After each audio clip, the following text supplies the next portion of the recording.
Information about the world of running, inspiration to fuel passion and excellence, and ideas for making connections and finding community. You're listening to AtoZrunning.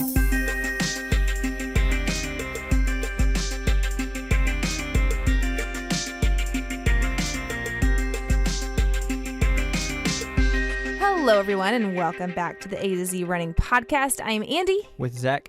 And we have just completed our 3 foundations in our past 3 episodes of running and thriving as a runner.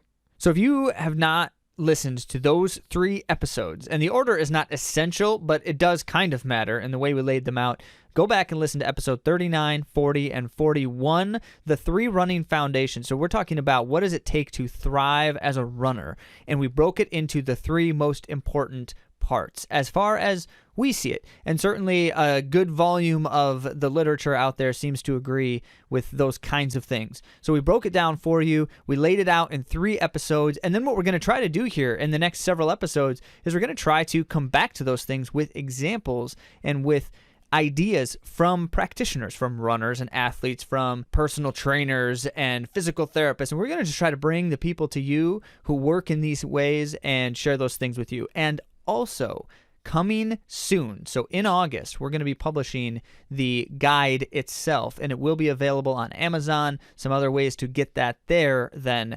And if you subscribe, you can access for a limited time when it comes out, totally free. Woohoo. And that'll be exciting. But you have to be a subscriber, which is also free. And this week, I'm so excited, Zach. We have Abdi Abdirahman on the podcast. We're going to hear from, this is now his 5th Olympic team that he will be going and competing at the Olympic Games in Tokyo when that happens next summer. So we just mentioned that we've got some examples then from the pros, literally, about how these kinds of things that we laid out in the running foundations. Well, Abdi's going to be talking about training at the highest level, and he's going to be talking about a couple of different things that, you know, it's the kind of stuff that we probably think we know, but to hear it from his lips and to hear him say how that helped him get to 5 different Olympic games, it's going to matter. So Abdi Abdirahman is here to share, but before we hear from him, we want to touch on some recent news in the world of running.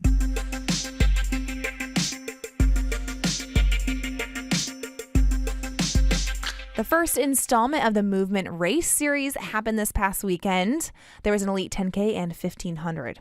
So this is something that's being put on specifically by Molly Seidel's coach. What's his name? John Green, I think is his name. And why is her name something we should all be recognizing right now is because she was 2nd place in the U.S. Olympic Marathon Trials. And it was her first marathon, right? Yes. Her debut marathon, and she finishes 2nd in the Olympic Marathon Trials, which is just an outstanding performance. Also, it's Molly Seidel's comeback because she's been at the top of the game. Yeah, collegiate NCAA national champion, all of those things. And then she had a rough patch, and now she's back. So in the women's 1500, Dana Giordano from the Boston Association, she ran the 1500 in a time of 4:10, and it was 88 degrees. And the next woman behind her was 30 seconds behind her. Yeah. So clearly there wasn't a race happening there. That was a time trial, solo effort. That's impressive. That's good stuff. To pull out that time. And that's just a hair off of some of the qualification standards. She would need to be a handful of seconds faster for a qualifying performance. But that's not a bad time trial for sure. Not at all. Men's 10K, Abdi Abdirahman from Hanson's Brooks ran 28:59. That was the winning time. And he was right in front of teammate from Hanson's, Zach Panning, who was a Grand Valley grad not long ago. So that was last year. He graduated from Grand Valley State University, and so a name that many around here have heard or seen in some results, and now running for Hanson. So Zach ran 29:06, not far behind his teammate there. The women's 10K on the track, Kira D'Amato, who we are having on the podcast next week. So this is really exciting for a lot of reasons, but we just talked about Molly's comeback. Kira's looking at a 10-year dearth before coming back, like literally left the sport for 10 years and decided, I want to do this a little bit more, and ran 15:04 in a solo 5K time trial. It wasn't like it was like I'm going to ramp up. Like, she ran in the trials. yeah, like she's yeah, like, yeah. I'm deciding to run and take this thing seriously again. And it's been amazing because she has killed it. She's crushing it. So we have her on the podcast next week. But we had to talk about her now as well because when we interviewed her for the podcast was actually prior to this race. So she was telling us that something was coming. Yeah, that she couldn't talk about. She couldn't talk about because it was secret. Yeah. But it happened. It did. And she smoked it. Kira won over Olivia Pratt in a time of 30:33. And Molly Seidel was hit by a dog on a run and she injured her shoulder. Okay. So she was supposed to run it. She put on this event and the only information. Stop. She was hit by a dog? I guess. What does that even mean? Does that mean someone threw a dog across the street and it struck her while she was... Because it hit her on the shoulder. Did a dog do a diving leap and smack her? I don't know. Maybe was this like that police dog? Have you ever seen the McGruff police dog? Standing on two legs and just reached out and sucker punched her in the shoulder while she was running by? How do you get hit by a dog? I don't know. All right. We need an explanation. So I found that. Yeah, it was... This is all like... information through Instagram stories, so not highly reliable sources of news and information, but we're gonna figure this out. We will. By time this episode goes out, it probably will be. So Molly was putting on this event in order to get a fast race going. That was obviously the effort here, and it's just unfortunate that she wasn't able to, her coach was putting it on, but she wasn't able to actually come out and race. Mm-hmm. So whatever the story is there, we do want to know a little bit more about it so we can actually share with you what really happened. And hopefully it didn't put her out. That's because, the hope. She's our Team USA marathon Olympian. Yeah, we really don't want her shoulder to be injured, but we do want to know how a dog hits you in the shoulder. Yeah. Mm-hmm. So another meet that was going on it was kind of like a tri meet. So any of you high schoolers out there who have run tri meets where it's like 3 teams all competing against each other in some weird format, this is that kind of idea. Obviously it's not exactly like that, but Pete Julian, who is the assistant coach of the Nike Oregon project, and so now the athletes that were working with him when that whole thing got shut down, that Salazar's thing that got shut down, so his athletes continued to work with him because he was not part of all that mess.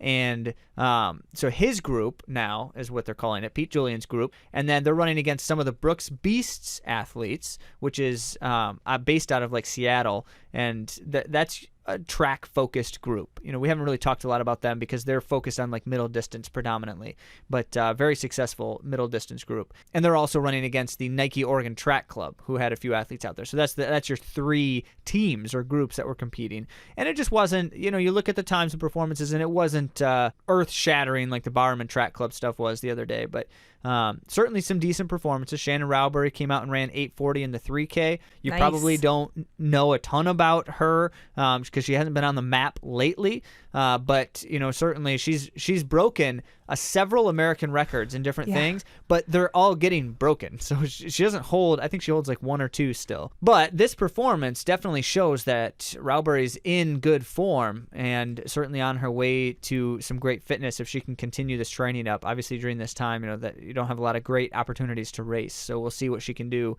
when there are more and more races.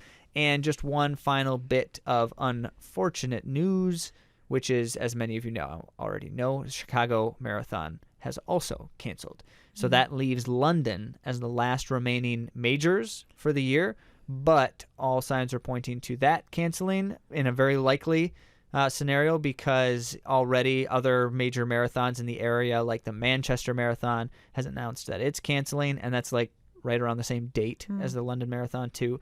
So yeah, not a lot of hope for any big races this fall. But we're going to raise your spirits today with a 5-time Olympian, as we mentioned earlier, Abdi. He will be on the show after this short break.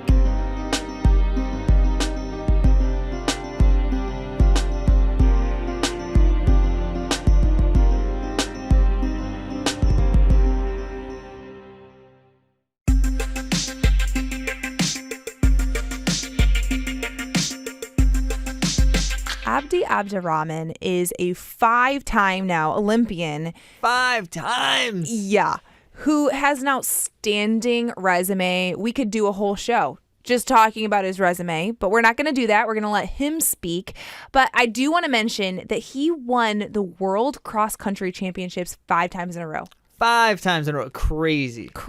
He has competed in the Olympics in the 10K and the marathon, so he is a full-on distance runner. And at 43, he is now the oldest American runner to ever make the Olympic team. Crazy career. Like, this is the kind of conversation that you just want to be able to have and hear, because you're getting the perspective that you cannot get any other way than talking to someone who has done this at the highest level for decades. Yes. And that's just not easy to do in this sport.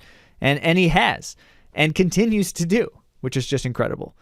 And Abdi has had top 3 finishes at major marathons too. So he continues to show up, this continuous drive to continue on. And he said, in our interview, he says, I want to make another Olympic team. I wanted to make another Olympic team.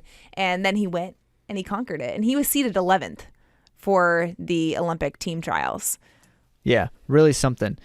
He will say that, people looked at him as the guy who, it could be a top 5, top 10 finish and such, but he wasn't the person that people would be like, he's definitely in top 3 caliber, because it's easy to overlook the person who, in a sense, has just always been there. Mm-hmm. But you can't do that. But he's always shown up. You can't do that. Not always been there. He's like always shown up. Not even just that. Yeah, it was only a few years ago that he was 3rd in the New York Marathon. Mm-hmm. So this is such a great conversation. I think you're going to thoroughly enjoy it. But I just want to remind you that one of the things we're trying to draw out of the conversation here is, what does it take to train at the highest level, and take the lessons from that as what are the universal truths about training well that we all need to be thinking about. And he gives us some great perspectives there. Without further ado, our interview with Abdi. Well, hi, Abdi. Thanks so much for being on the show. Oh, well, thank you. Thanks for having me. Yeah, we're really excited to talk to you here. Obviously, one of the big highlights is having now made your 5th Olympic team. And our audience, just so you know, Abdi, our audience is really familiar with the lead up to the 2020 Olympic trials. We did a lot of preview about it and talked about the athletes, yourself included. And then we did quite a bit of a recap after the race, talking about some of the unexpected things, some of the expected things, all of those kinds of things. We always expected you, Abdi, in case you wondered. we were rooting for you. Yeah, for sure. Oh, thank you. Thank you. Absolutely. But we do want to hear a little bit of your take on some of that. And in our conversation here, Abdi, we also just kind of want to navigate through what training has looked like for you. So you now are the oldest U.S. Olympic athlete for running to qualify for the games, and you've been at the highest possible end of the sport for over 20 years now. And so we really want to hear from you how training has been now versus 20 years ago, how that's evolved a bit, and then just kind of get your take on what are the most important things in your experience, what are the most important things in training. So I guess our first question, let's just talk about you, because you are a champion. This is your 5th Olympics. You've been doing this a really long time. Talk to us about your beginnings in the sport. Yeah, I to be honest, like as American, a lot of American kids, or they start running in junior high, elementary school. They always look back. Their parents taking them to the cross country meet. Like Tuesday city meet. They start at a young age. For me, myself, I took a different path. I didn't have the parents who took me to the track meet Tuesday, junior high, all that stuff. So I started running just because I have a lot of friends who did sports, and that's when I was in college, actually junior college, who did different sports. Some of them play soccer, basketball, football, and we used to meet every afternoon after we finish our classes by 2:00. We meet out at the cafeteria, and by 3:30, everybody will just go to practice, and only the guy who left at the cafeteria will be me, just sitting there and just ready to go home. But and I have at that time I've decided I want to do some sports too, so I can be just similar with my friends. When they go to practice, I can go to practice too. And that's when I joined at the Pima Community College track team, and I just walked in first day. coach told me to come back, next day. And when I came back next day, he didn't give me actually anything. He just told me to go around with the guys at 5 miles, and I was wearing a jeans and pair of Rockford boot, and I finished second, and that was the beginning of my career. Yeah. Wow. Yeah, That's quite and the that's how I start. started. Yeah, that's how I started running, and just things from there. I just remember that even that was Tuesday when I ran with the team, and that same Friday we have a track meet at the Pima Community College. So I ran the 5,000 meter. I won the 5,000 meters. So that was You started out a winner. yeah. There's no turning back after that. There's no coach is going to Yeah. let you not continue to compete after doing that. Yeah. That's incredible. So how did that feel for you? So the sport itself, what does the sport itself mean to you, and has it always come naturally to you? Like, to be honest, like running come natural to me. To be honest, in running, I never even realized you can become a pro runner. For me, just at the end of the day, I was just trying to, just trying to be just one of the guys who did sports in college, or just when my friends go to practice, I can go to practice. I just want to fit in our little group we had, and it just came to natural to me. And I always enjoy running. I never looked at something hard. And I think it was a God-given talent. Definitely. Mm-hmm. So you made a splash at the NCAA level at Arizona. The transfer from JUCO to the NCAA school. What was the change like for you going into such a serious setting? A really highly competitive environment like that.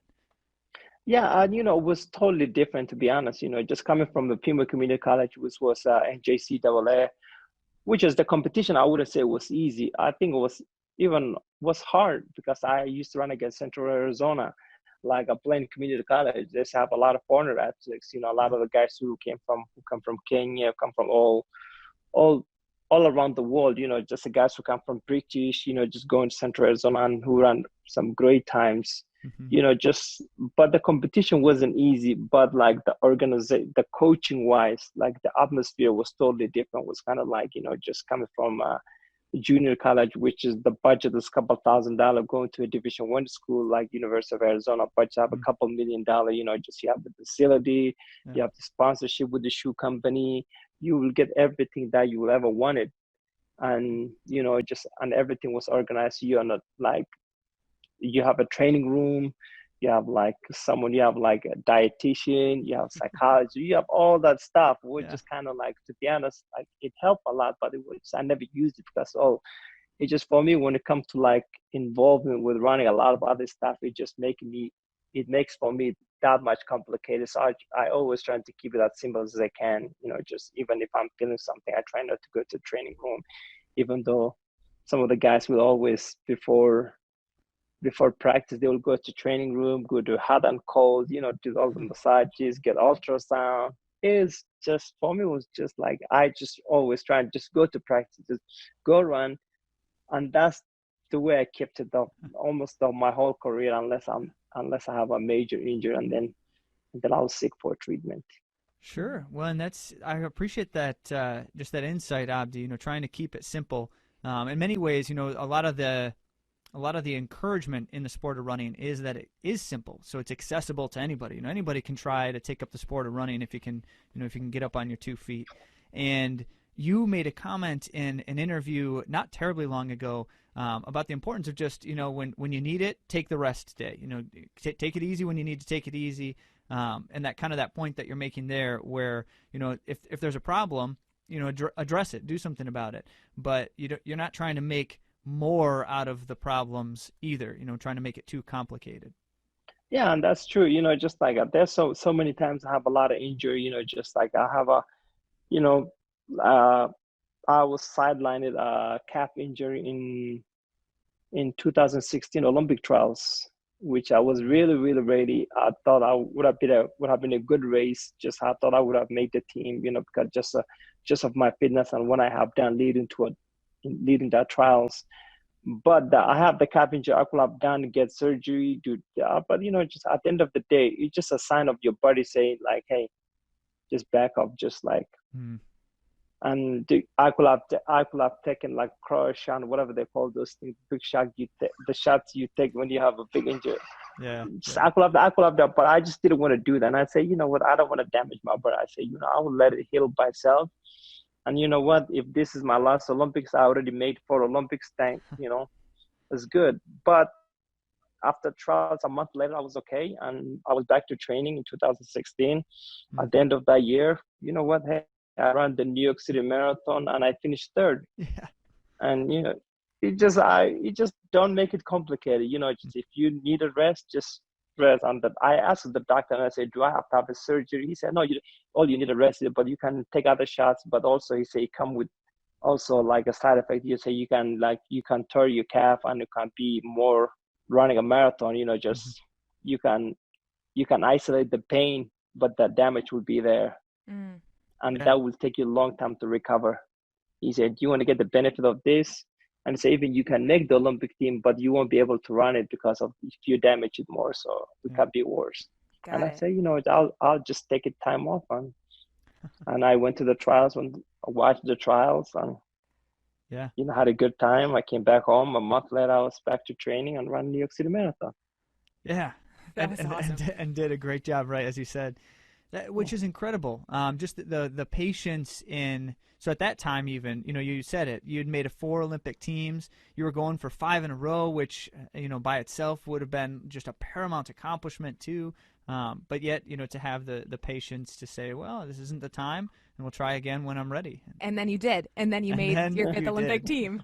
So that perspective, I want to try to zoom out just a little bit to just training on the whole. Then, you know, certainly there are certain aspects of training for runners that are very important. You know, the essential things that probably everyone needs to be attending to. So, you know, in that sense, we're trying to lay out some of the most fundamental things. But the question we have for you is, what do you feel like are the most important things about training? The most important thing about training is, for me, I have to say consistency. It just, you know, and also, like, you know, and also listening to your body. You know, at the end of the day, you're a human being. You know, like, if you tired, it just, your body is just sending you a sign. Like, I'm not talking about tired, just like waking up in the morning and then say, I don't feel like running. I don't call that one tired, to be honest. That's just like, you know, you just need to get out the door. What I'm talking about when I say tired is just like when you just go running and you like 10, 15 minutes into the run and your body's not responding and you're just not hitting the times, and just like, and even if you had a workout and you're not hitting your times, it's just like don't hesitate to say, okay, I don't have it today and my body's not feeling, instead of just pushing on. And if you do the workout and even if you push it, you're not going to recover. So for me, my biggest always was just listening to my body. If I need to recover, just like take the recovery day. Just, you can always adjust the workouts. That's the beauty about running. You can always adjust the workout. It's not like something you have to do. You have to, just like, it's not something you have to follow. You know, adjusting is a great thing if you're not feeling well, and just you'll have a better workout than you expect, actually. And also, like, for me, like, I always say this: recovery is also part of training. Taking a day off, you can benefit more taking a day off than running a day. You know, just, and I'm not saying to take a day off all the time. If you've been running for 14 days straight and you're trying to get that 15th day, you can run that 15-day, but it won't do you any good. If you take a day off, might even do you better than that running day. So that's just the way I look at it. Yeah, definitely. That's a really good point. So you must be pretty in tune with knowing what's going on in your body and what things are maybe like you can push through, what things you should back off on. How did you become so in tune with your body? You know, just at the end of the day, I've been running for over 20 plus years, you know, 25 years.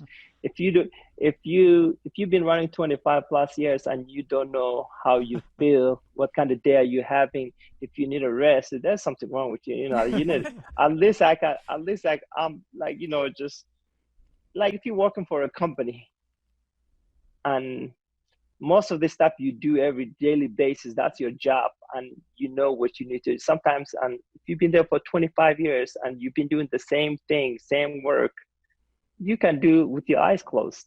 Yeah. And just that's the way I look at it, the running too. I've been running for 25 years. I know when I'm having a good day. I know when I'm having a bad day. And sometimes I know what's more beneficial, take a day off or keep running. Mm-hmm. And also, like I just don't train all year around. Like I pick my races, just I'm always training for something. And if I'm not training for something, that I'm trying to let my body recover. At the same time, that maintaining that fitness and let the body recover too. That's always something people do forget. They think like more you do, the more mileage you do, that it doesn't work that way. Just there's a time and place when you need to do you build up, and there's a time and place when you just need to recover. Yeah, that's huge. Yeah. What do you feel like? So 25 years. I appreciate that you're saying that, Abdi. That you've been doing this for long enough that you just know. What do you feel like are the kinds of things that you've been doing in training that have most kind of brought you forward? So you think about the gains that you've made in all of these years, but then also, you may not necessarily be running a PR right now than you were from 4 years ago or 5 or 6 or 7 years ago, but you're still making progress, achieving Olympic trials and all of those kinds of things. What are you doing in training that you feel like best moves you forward? Yeah, like at the same time, I look back, just at the end of the day, when you are the distance runner, you've been doing all the fitness is not something that you lose. You can like a distance running, it's just like it's a mileage that you build.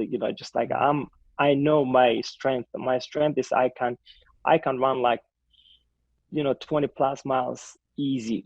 Just not easy, but I can. For me, 3-4 weeks of training, I can get into the marathon training rhythm.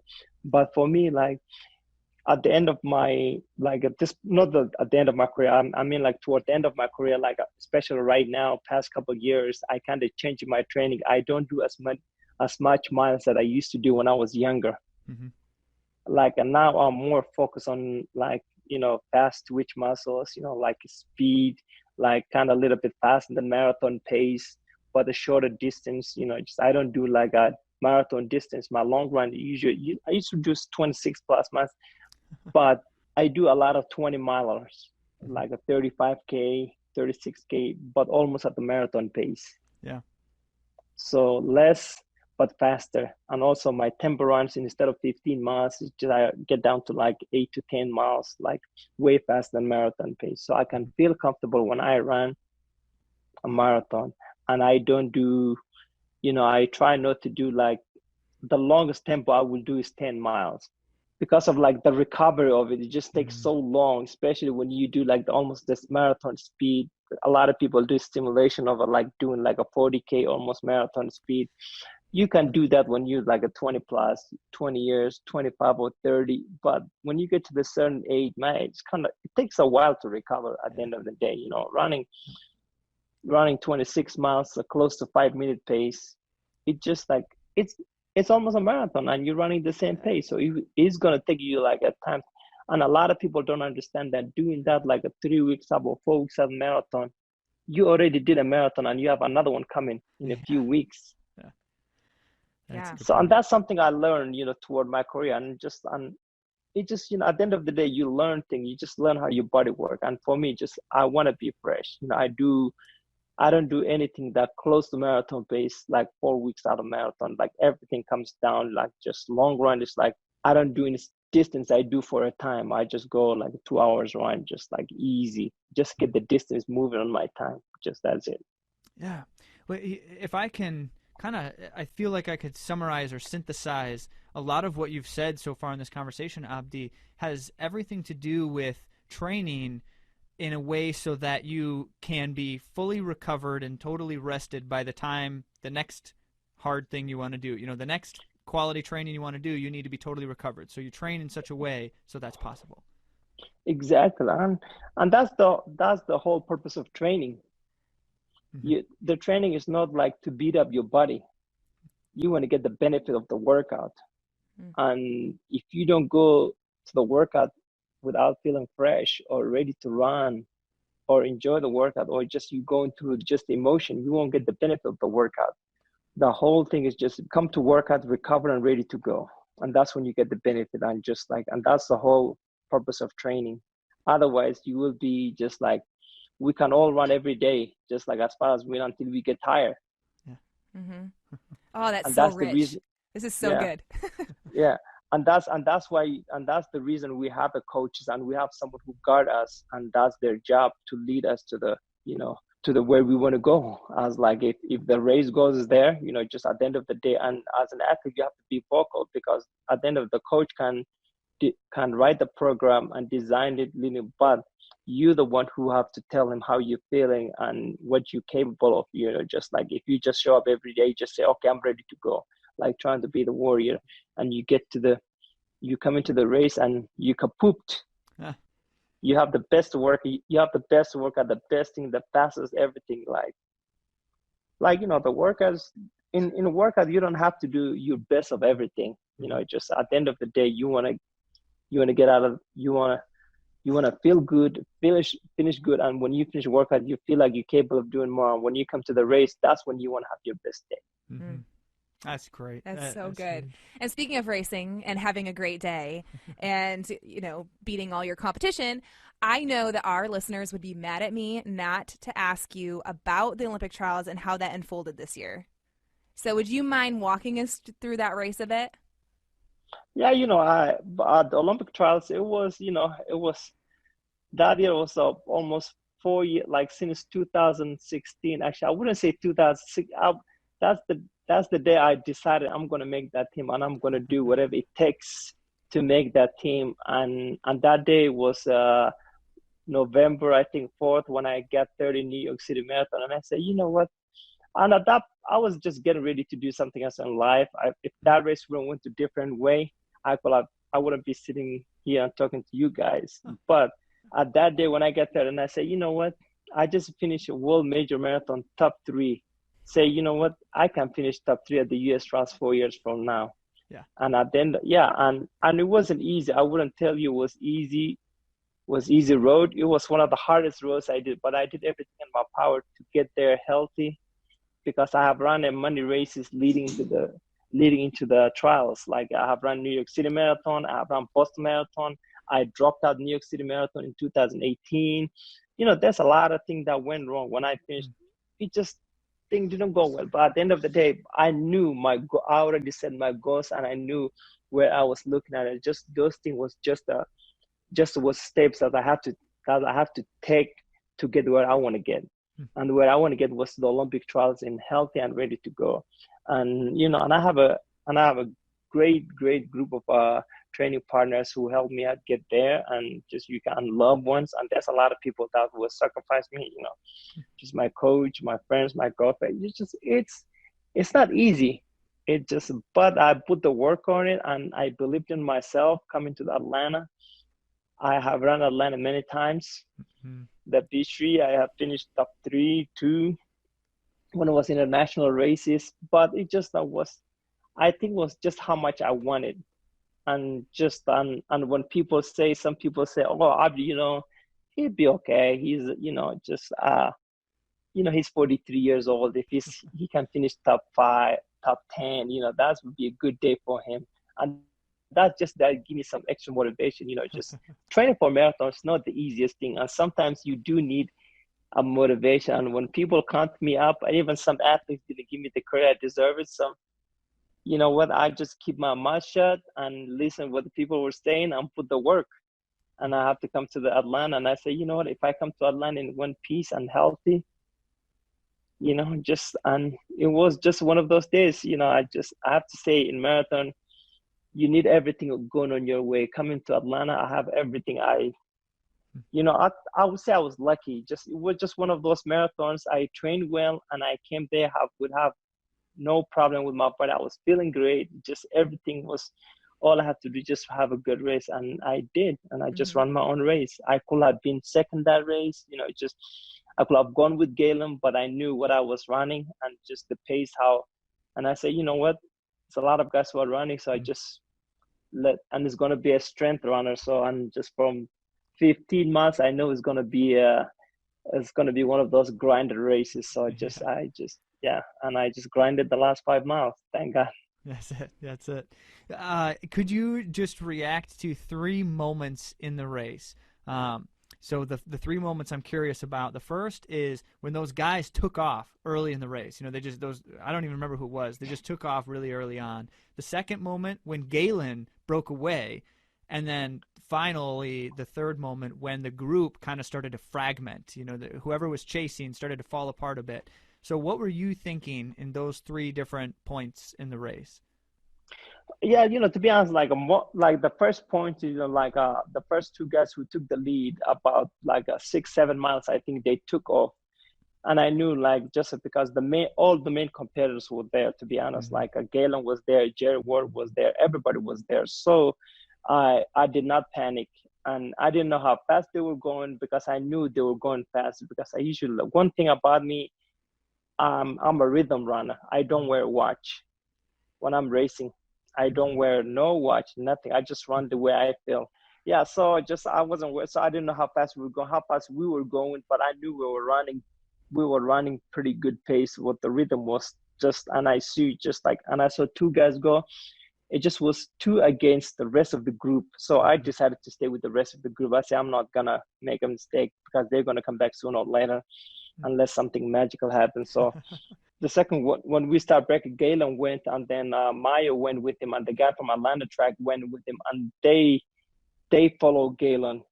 And at that time, I don't know what pace they were running, but I know I was running pretty good pace. And if I go with them, I will be redlining myself. Just the main thing. And there was about 14th mile or 14, little over 14, 15 miles from there. So I'd say, when this is the race, this is when you start running your own race. I say, don't red light, just stay comfortable, stay calm. It's more than 10 miles to go.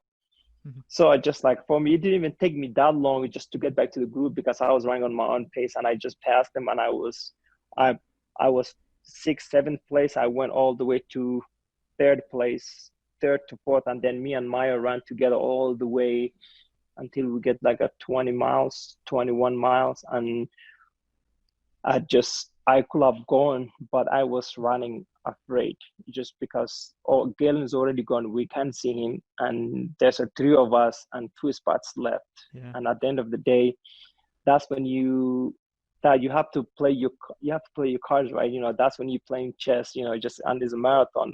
You can be feeling good within a next mile you hit the wall, and that's happened to me before, and I have that experience. So I just try not to do anything that will cost me the race, or just make me, I want to run where I feel comfortable all the time. I'm under control. I'm controlling the race is not controlling me. I want to be comfortable where if someone make a move, I can follow them or just run that same pace. And that's, I could have gone a little bit earlier, but I was running afraid. So to be honest, I didn't want to lose spot. I didn't want to be that guy who go out 20 miles and then, you never know. I could have gone and then just maybe got second clearly. But I just play safe and I stayed with them when Jake Riley came and he was pushing. And still that never made me clear to make the team. I was still with Jake and Leonard Courier, and I was not afraid of Jake, actually, to be honest, that much, because I was more afraid of Leonard Courier because I knew what Leonard Courier is capable of doing and what he has done as a half marathon. And he has run 2:07 just a few months before that. So I was just, for me, it was instead of I was running for third, second, whatever. And and to be honest, Jake he made a move a little bit and we dropped Leonard, and when Leonard kind of fall back and I kind of realized Leonard wasn't running well on the hill, so that's when I started pushing. I start pushing at the hills, so I can get a little bit more space, but still I wasn't clear until even 100 meters to go. I wasn't clear, so I was always running scared. And just thank God, we kind of got away from him. Like 800 meters to go, he was still coming, and but I was still ready to go if he comes. I was expecting him to come. To be honest, I don't know why. To this day, I say, you know what, he's gonna come anytime. And so I was just prepared, and that's when I get behind Jake Raleigh, so he doesn't see me where I was. I was just like behind right there. So when he comes, I would just go outside, and then we'll sprint together, me and Leonard Korea, and then I can be top 3. And that was the whole thing was going through my head. It wasn't like I didn't feel safe until I crossed the finish line. And it's an incredible, because in the marathon, late in the race is the hardest time to be alert. Your head is not the part that's necessarily hurting, but you're just distracted by the pain, and you're distracted by just how long you've been. And so it's amazing to me that you're having to be that dialed in, even 100 meters left in the race, and you're still having to think about it. That's crazy. Oh yeah. I don't know. It just, to be honest, it was one of those races that I just ran with my heart, and I knew what I need. I knew what I need to do to get top 3 or just to make that team. And I wasn't taking anything to get the 4th place. I was going to do whatever it takes to get that top 3. It just, I don't know why. I never been focused in a race in my life than the other trials. Yeah. It's just one of those races. Just, I say, I wasn't like, I say, you know what, I'm not going back. I'm going back home as an Olympian, and that never crossed my mind until the last, like I was more focused on the last 5 miles than I was all race. I was know my surrounding. I knew the hills, and I never ran the course. I don't know how fast I was running. I was just a pure competition. What an incredible, and there you are, 5 Olympic Games for spanning 20 plus years at the top world-class athletics. Like, that's just, what a career so far. We don't want to say this is it. No, what a career so far. That was a great showing. And I am so grateful that you walked us through that, because that is super intriguing to me. Like how Zach was saying, that you're like dialed in, like you need to run your own rhythm, and what things cost you. Like when you were talking about, like, I didn't want to pound the hills because I know it would cost me, and I need to be able to go when it's time. So like all of that, you're like, running is simple, but you are the master. This whole like, the race mentality, what you need to do, knowing your body, the rhythm of the race is all very profound, and is like excellent advice, even as I look toward doing like a steady state run. What's my mind like? I'm not going to let the steady state run control me. I'm controlling the steady state run. So taking that mentality into, everyday runners is very... This is great stuff. So we appreciate you sharing that. Well, thank you so much for sharing your experiences here with us, sharing with our audience. And, this has been such an incredible journey. And so, we can learn so many things from both your example and the things that you've done, Abdi, as well as it's just been so valuable to get in your head a bit and hear what you're thinking as you're going through all of that. So we appreciate your time. Thank you for being willing to share with us. We'll keep our audience updated, of course, on your journey to Tokyo and what that will look like for you. We'll be linking to information of how they can follow you if they don't already. Well, thank you, guys. That was rich. That was golden. What Abdi said about knowing and listening to your body really stuck with me, because I think I am very guilty of seeing feedback of what everyone else is doing. Like, I need to do what that person is doing, or I compare. And we always say on this podcast, don't compare, but it is very difficult. And what Abdi is saying is like, hey, I'm not going to do what everyone else is doing necessarily. Like, I'm going to look at my own training, my own needs. And this race, that's what I love too, is that for the Olympic trials, he's like, I'm going to do what I can do to know that I'm going to set myself up for the best race possible. It's a really interesting, so you can take anything to an extreme and it's probably a bad thing, and then somewhere in the middle is usually the right place to be. But I think Abdi's onto something here, where especially in competitive running, it might be better to be closer to an extreme here, which is to say it's probably better to focus even more on myself than on anyone else. That probably serves me better long term, which clearly long-term matters here because he can tell us what it takes to be long-term successful. And that whole idea clearly was present in his entire life and career with running. And, from the first day where he's just doing his thing when he shows up to start practicing and, picking it up. And then even like at the NCAA level. And he mentions like everyone's doing this and everyone's doing that. And he was talking about like going to the training room and ice and cold, hot and cold, before runs and getting the massages and all of that. And he's like, yeah, but I didn't worry about that. Like I just listened to my body and did what my body needed. Mm-hmm. And that's profound. But what does it take? And how do we get there? Is not a simple question. And so, we have to really try, because he's talking about like when Andy asked him, how'd you get to be so in tune with your body? He's like, I've been doing this forever. I've been doing this for decades. But we need to allow it to inform us. Yeah. So whatever our past has been, whatever we're dealing with now, we need to let our experience inform us like Abdi does. Oh, certainly. And this is where it is valuable to still pay attention to others, because we don't have to learn every lesson the hard way with these kinds of things. We can learn these lessons from the experiences of others. So, we look at people like Abdi and we try to draw from their experiences, which is why we have guests on the show to begin with. I'll give you one simple example with this, which is just in my own running lately. I've been I've realized very suddenly in the last couple of months that my attention has almost completely left my own sense of self as I'm running and been just completely on the data and on outside feedback. Whether it's like Strava and getting the comments or the likes, or really it's just more like seeing what's happening and trying to create a meta data thing in my mind about all of it, and realize that I'm just not really paying attention to how I'm feeling while I'm running and trying to get to that great place where it feels right. It's a good effort. And when I'm done, I feel tired, but I didn't just go out and kill myself.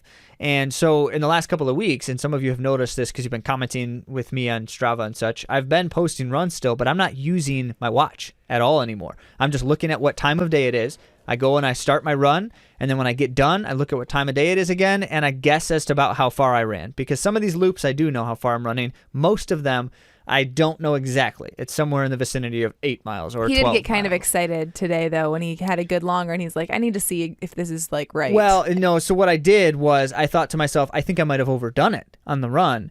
And then the data matters, because then I do need that feedback to say, okay, maybe I went a little too hard. I didn't have my heart rate monitor going, so I don't know exactly the objective effort output, but I know that the pace was faster than it probably should have been in my current fitness for a long run. And so that's why I looked it up, because I wanted to find out for sure, because that's going to inform now next time I do this, I'm going to ease off quite a bit more and just let it be more natural.